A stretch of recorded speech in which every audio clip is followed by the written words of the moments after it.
Selamat pagi, salam sejahtera. Terima kasih karena bersama dengan saya di Nazilin Unity Channel. Hari ini kita digemparkan dengan satu pendedahan daripada seorang ahli parlimen yang mengatakan dan mengecam PAS sudah ketandusan idea. Sebelum kita teruskan isu kali ini, jangan lupa share video ini kepada semua orang, terutamanya pada PRN ini. Jangan sampai sudah terlambat baru Anda terengada, jangan sampai sudah terlambat baru Anda menyesal. Pagi ini kita digemparkan dengan satu pendedahan daripada seorang ahli parlimen yang pada pendapat saya ada asasnya. Apabila beliau mengatakan bahawa serangan pada DAP menunjukkan PAS tandus idea. Sebenarnya dalam pilihan raya tidak perlu menyerang parti-parti tertentu. Yang perlu diserang ialah tentang kemajuan. Yang perlu dilakukan ialah menunjukkan prestasi kerja yang baik. Yang perlu dilakukan ialah menunjukkan mereka bekerja dengan lebih baik, membuat kemajuan, bukannya menyerang parti-parti tertentu, terutamanya parti DAP. Saya bukan penyokong DAP, saya pun bukan ahli DAP. Tetapi seringkali saya mendengar orang kata, balik-balik salah DAP, asik-asik salah DAP, rosak jalan salah DAP, rosak pipe salah DAP, apalagi ya, macam-macam lah salah DAP. Walhal kadang-kadang DAP tidak tahu pun perkara tu, tapi memang alik-balik salah DAP. Apa pendapat Anda semua? Saya merujuk kepada laporan berita disiarkan semalam bertajuk PAS desak DAP dihukum kerana mainkan sentimen 3R. Yang memetik kenyataan, Ketua Penerangan PAS Khairil Nizam Khairuddin. Khairil Nizam dilaporkan mendesak tindakan ke atas DAP selepas mendakwa parti itu memainkan sentimen 3R, yaitu agama, perkauman dan raja-raja menjelang pilihan raya PRN tidak lama lagi. Seperti biasa, PAS terus memainkan naratif sumbang semua salah DAP. Mereka lebih-lebih lagi menjelang PRN yang akan datang. Teknik lapuk seperti ini sudah pun boleh dijangka, sekaligus mencerminkan realiti bahawa pihak di sebelah sana sudah ketandusan idea. Untuk makluman Khairil Nizam, dasar perjuangan DAP jelas mendukung sistem demokrasi berparlimen dan raja berperlembagaan. Dasar ini telah pun termaktub dalam satu dokumen penting DAP, yaitu Deklarasi Shah Alam 2012 dengan kandungan seperti berikut. Nombor 1, mempertahankan sistem demokrasi berparlimen dan raja berperlembagaan dengan Seri Paduka Baginda Yang di-Pertuan Agong sebagai Ketua Negara. DAP komited untuk menjunjung perlembagaan persekutuan sebagai undang-undang yang paling agung negara dan meluhurkannya dalam semangat Merdeka 1957 dan Perjanjian Malaysia 1963. Nombor 2, memelihara kedudukan istimewa orang Melayu dan Bumi Putera serta hak-hak kaum lain seperti yang termaktub dalam artikel 153 Perlembagaan Persekutuan. Nombor 3, memastikan kedudukan Islam sebagai agama persekutuan serta bebas untuk mengamalkan agama-agama lain dengan aman dan damai, seperti yang termaktub dalam artikel 3 dan 11 Perlembagaan Persekutuan. Nombor 4, memartabatkan bahasa Melayu sebagai bahasa kebangsaan, seperti yang termaktub dalam artikel 152 Perlembagaan Persekutuan, serta menggalakkan penggunaan dan pengajian bahasa-bahasa ibunda lain untuk membentuk masyarakat yang cemerlang dan berbilang bahasa. Justru sudah terang lagi bersuluh bahawa landasan perjuangan DAP sentiasa selari dengan perkara-perkara yang disebut di atas. Sebaliknya, apa yang membimbangkan kita adalah kenyataan-kenyataan yang keluar dari pemimpin-pemimpin PAS sendiri yang dilihat menyentuh sensitiviti masyarakat di negara ini. Salah satu adalah kenyataan Presiden PAS Abdul Hadi Awang yang mendakwa komuniti bukan Islam dan bukan Bumi Putera adalah golongan paling banyak terbabit rasuah. Sebelum ini juga heboh di media sosial, Abdul Hadi Awang terus mempertikaikan pelantikan Anwar Ibrahim sebagai Perdana Menteri yang ke-10. Berita Harian melaporkan ini kerana beliau dikatakan menyindir keputusan pihak Istana Negara apabila mengaitkan pelantikan itu dengan masa kecederaan dalam perlawanan bola sepak. Menggunakan analogi perlawanan bola sepak, Timbalan Pengerusi Perikatan Nasional itu berkata, cara pelantikan Anwar umpama memberikan masa tambahan bagi membolehkan Pakatan Harapan mengumpul lebih banyak ahli parlimen bagi menyokongnya. Saya berharap isu-isu yang menyentuh sensitiviti masyarakat terutama membabitkan sentimen 3R tidak lagi dijadikan modal politik menjelang pilihan raya oleh mana-mana pihak sekalipun.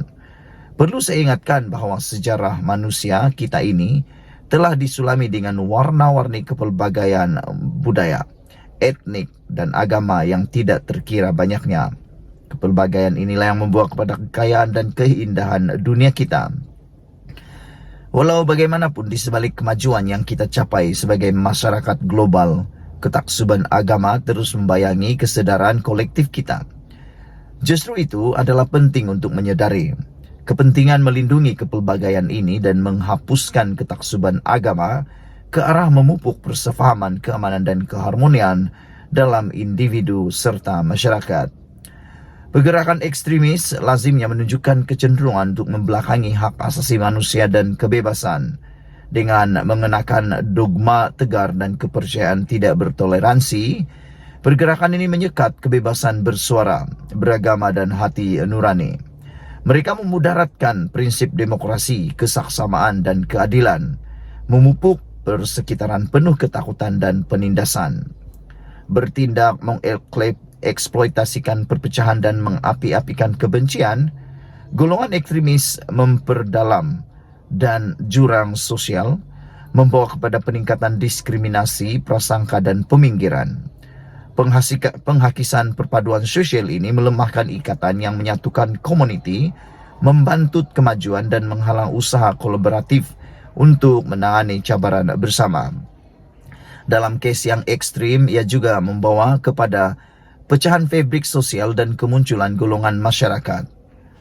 Sehubungan itu, saya mengajak rakyat tanpa mengira kaum, agama dan kedudukan geografi untuk bersama menghalang pergerakan ekstremis ini, seterusnya memupuk persefahaman, keamanan dan keharmonian antara satu sama lain demi Malaysia yang lebih baik untuk generasi yang akan datang. Ditulis oleh Sir Lena Abdul Rashid, anggota Parlimen Bukit Bendera. Sekian dulu untuk kali ini. Jangan lupa tinggalkan komen anda, tekan butang subscribe. Share video ini sebelum semuanya sudah terlambat dan sebelum keputusan PRN telah diumumkan. Jangan sampai nasi sudah menjadi bubur barulah anda terngada. Kita jumpa lagi. Bye-bye. Selamat malam, salam sejahtera. Terima kasih kerana bersama dengan saya di Nazilin Unity Channel. Saudara-saudara sekalian, ini satu rancangan, ini satu cadangan yang patut kamu share kepada semua orang yang ada di Malaysia. Rancangan ini ialah seeloknya setiap bulan ada menteri menerjah KLIA. Anda setuju dengan perkara ini? Saya ulang balik dalam bahasa yang mudah sebab yang saya baca ini dari sabudin.com. Beliau mencadangkan mulai sekarang seeloknya setiap bulan ada menteri menerjah KLIA. Saya mau tambah sedikit. Mulai sekarang setiap jabatan, khususnya kementerian-kementerian yang berkaitan dengan penguatkuasaan perlu dilawat oleh menteri setiap bulan. Itu lebih bagus. Bukan KLIA saja. Bukan KLIA saja yang perlu diterjah, diserbu oleh menteri. Tetapi semua tempat yang menjadi laluan kepada pelancong dan juga orang asing. Seperti sempadan negara, KLIA, pelabuhan dan sebagainya. Ini baru ngam. Kalau KLIA saja tak cukup. Tapi walau bagaimanapun, bolehlah dimulai. Sekarang seeloknya setiap bulan ada menteri menerjah KLIA. Ini baru terbaik supaya lebih baik perkhidmatan mereka. Selain itu, kan ramai menteri. Kalau tiap-tiap bulan satu orang kan bagus. Bukan banyak kali pun, 1 jam setiap bulan. Menteri ini dulu mulai, menteri ini dan menteri ini, menteri ini. Itu sebabnya saya sokong cadangan sabudin.com ini. Supaya setiap bulan KLIA diterjah menteri. Tak susah pun. Bulan ini menteri lain, bulan depan menteri lain, bulan depan menteri lain, bulan depan menteri lain. Maka terjagalah KLIA daripada tuduhan-tuduhan yang tidak kita ingini. Secara umumnya kita tentu boleh bersetuju dengan bekas pengarah bahagian operasi khas SPRM Bahri Muhammad Zin yang mengecam Menteri Pelancongan Seni dan Kebudayaan Tiong King Sing atas tindakannya menerjah KLIA bagi melepaskan seorang pelancong China adalah suatu perbuatan salah, iaitu menghalang pejabat awam dalam menjalankan tugas mereka. Katanya dakwaan menteri berkenan tentang wujudnya amalan rasuah di kalangan kaki tangan immigration di KLIA menimbulkan banyak syak waksangka di sebaliknya. Jika saya jadi pegawai immigration itu, saya akan warning menteri itu 2 kali agar jangan ganggu kerja saya. Jika kali ketiga dia masih tidak dengar, saya akan tangkap dia dan kesalahan di atas kesalahan mengganggu tugas pejabat awam, ujar beliau. Sehubungan itu, Bahri menggesa agar Perdana Menteri Anwar Ibrahim mengambil tindakan terhadap Tiong King Sing yang perbuatannya itu telah membuat menjadi liability kepada kerajaan. Ya, daripada sudut itu memanglah ternampak ada kesalahan telah dilakukan oleh menteri berkenan. Cuba orang biasa yang melakukan demikian, senang-senang dah kena tangkap dan kemudian pastilah akan didakwa di mahkamah, kata beliau. Pun begitu di sudut lain, terjahan Tiong walau apa alasan dan kecenderungan sekalipun, ada juga kesan baik daripadanya. Daripada terjahan beliau yang menjadi kontroversi dan bualan dalam masyarakat itu, ia menyebabkan Anwar turut tergerak hati untuk melakukan lawatan mengejut ke KLIA juga. Dalam lawatan mengejut Anwar itu, baru terdedah bahawa hanya 1 mesin pengimbas kastam yang beroperasi, manakala 6 lagi mengalami kerosakan. Bagaimana mesin pengimbas di sebuah lapangan terbang bertaraf antarabangsa hanya ada 1 saja yang boleh digunakan. 6 yang tidak boleh digunakan itu pula entah-entah sudah lama mengalami kerosakannya dan dibiarkan begitu saja, tidak dibaiki. Mujur, Anwar buat lawatan mengejut yang didorong oleh terjahan mengejut Tiong ke KLIA, maka akhirnya terdedahlah 6 mesin pengimbas kastam yang tidak berfungsi itu. Kalau Tiong tidak menyebut KLIA, sudah pasti Anwar pun tidak tergerak hati nak buat lawatan mengejut ke lapangan terbang itu, dan tanpa lawatan mengejut Perdana Menteri, pastilah tidak terdedah adanya kerosakan 6 mesin pengimbas kastam itu. Susulannya, sebagai satu lagi tindakan terkejut, Timbalan Menteri Keuangan Ahmad Maslan segera mengumumkan kerosakan 6 mesin pengimbas yang rosak sudah entah berapa lama itu akan mula dibaiki hari ini. Katanya, urusan pembaikan itu melibatkan kos lebih RM1 juta. Tengok. Boleh pula cepat membaiki dan meluluskan peruntukan untuk membaikinya. Kenapa selama ini ia dibiarkan rosak dan sampai 6 sekali rosak, tetapi tiada mana-mana pihak yang tercelik mata dan terbuka hati untuk membaikinya? Maka, dalam kita marah-marah kepada Tiong, kita, rakyat Malaysia, sewajarnya juga mengucapkan terima kasih kepada beliau. Walaupun terjahannya ke KLIA baru-baru ini menimbulkan pelbagai spekulasi dan kecaman berkaitan maksud dan tujuannya berbuat demikian. Oleh kerana KLIA sebuah kompleks yang besar dan macam-macam jabatan serta agensi kerajaan beroperasi di situ, ditambah pelbagai perniagaan turut berjalan 24 jam tanpa henti, sudah pasti bersamanya juga timbul 1001 macam masalah pada setiap hari.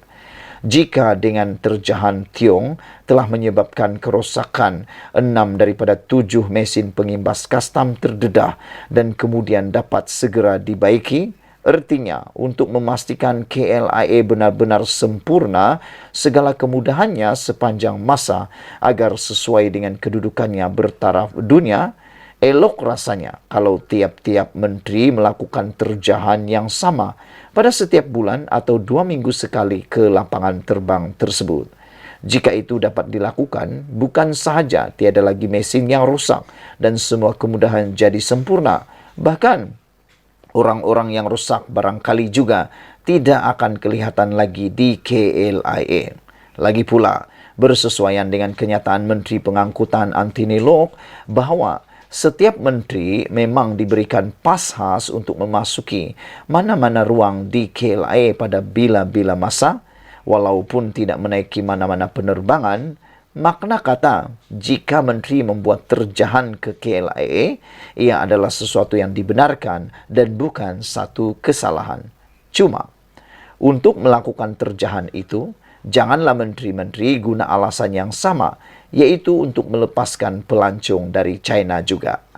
Ditulis oleh sabudinhusin.com. Sekian dulu untuk kali ini. Jangan lupa tinggalkan komen Anda. Tekan butang subscribe. Malaysia kita punya, kita jaga sama-sama. Cintai Malaysiaku. Kita jumpa lagi. Bye-bye. Selamat petang, salam sejahtera. Terima kasih karena bersama dengan saya di Nazilin Unity Channel. Masih lagi bercakap tentang Mahathir Mohamad. Ada netizen kata Mahathir dah mula mengatur langkah. Langkah apa? Langkah menyelamatkan diri. Ini apabila susulan satu laporan berita daripada Malaysia Kini menulis Dr. Mahathir terima kunjungan Azmin ajak Melayu bersatu. Itu sebabnya ada netizen mengatakan, adakah Azmin Ali akan bergabung dengan Mahathir? Soalan pertama. Soalan yang kedua, saya fikir soalan-soalan ini tidaklah salah untuk kita cuba utarakan. Soalan pertama, mereka kata, adakah Azmin Ali akan bergabung dengan Mahathir Mohamad? Kedua, adakah Azmin Ali akan keluar daripada bersatu dan membentuk parti baru bersama Mahathir? Kata mereka dengan pertemuan ini. Dan soalan yang ketiga, apa yang sudah jadi dengan Mahathir sehingga dia sanggup bekerja sama dengan orang yang telah dia kecam selama ini, termasuk Azmin Ali dan juga Muhyiddin Yassin yang beliau anggap sebagai pengkhianat. Azmin Ali yang seperti kita tahu ialah tokoh utama. Azmin Ali pada Februari 2020 merupakan menjadi tokoh utama dalam menggerakkan langkah Sheraton yang memaksa Mahathir meletakkan jawatan sebagai Perdana Menteri serta membuka laluan kepada Presiden Bersatu Muhyiddin Yassin untuk dilantik menjadi Perdana Menteri. Ketika ini, Mahathir mengetuai gerakan proklamasi Melayu yang mendapat sokongan daripada Muhyiddin dan Presiden PAS Abdul Hadi Awang.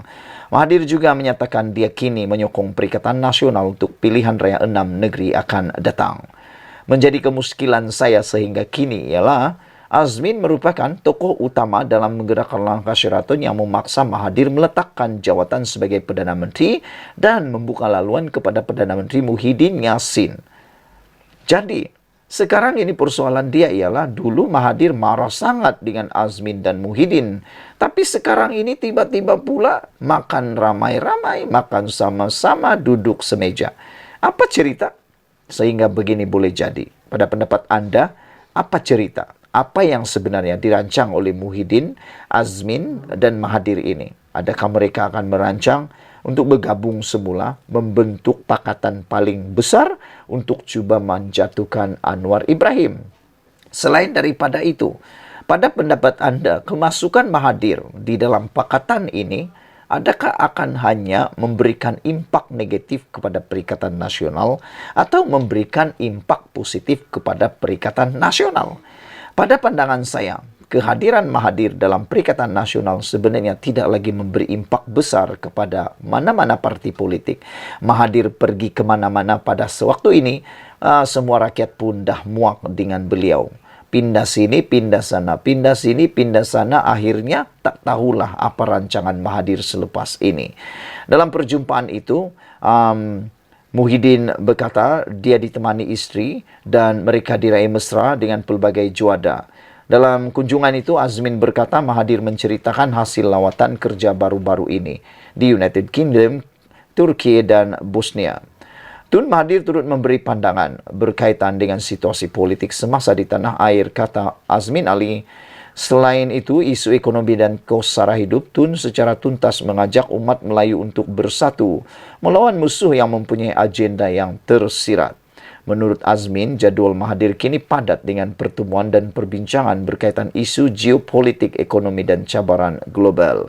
Saudara-saudara sekalian, ini satu persoalan yang memang patut kita tanya sama-sama, yaitu apa yang mau dirancang oleh Mahathir bersama dengan Muhyiddin dan juga Azmin Ali dalam PRN kali ini. Dalam satu pendedahan baru-baru ini, Mahathir kata mereka telah pun dalam perbincangan meja bulat, Mahathir kata insya Allah akan ada tidak akan ada pertembungan dalam pilihan raya antara meja bulat itu. Tetapi apabila Muhyiddin umum, dia kata Perikatan Nasional akan bertanding di semua kerusi di dalam PRN, bermaksud Mahathir tiba-tiba tersisih, terpinggir. Proklamasi Melayu seakan-akan terpinggir dan tidak mempunyai ruang untuk Mahathir bertanding. Dan apabila Muhyiddin mengumumkan semua kerusi ditandingi oleh Perikatan Nasional, membawa maksud dan isyarat bahwa bakal akan berlaku pertembungan antara parti yang akan mungkin diwakili oleh atau disokong oleh Mahathir dan juga Perikatan Nasional. Saudara-saudara sekalian, itu pendedahan yang paling menarik pada petang ini. Apa rancangan Muhyiddin? Apa rancangan Azmin Ali bersama Mahathir? Adakah mereka akan bergabung semula? Adakah mereka akan menubuhkan parti baru? Dan tak tahulah. Sekian dulu untuk kali ini. Jangan lupa tinggalkan komen Anda, tekan butang subscribe. Kita jumpa lagi. Bye-bye.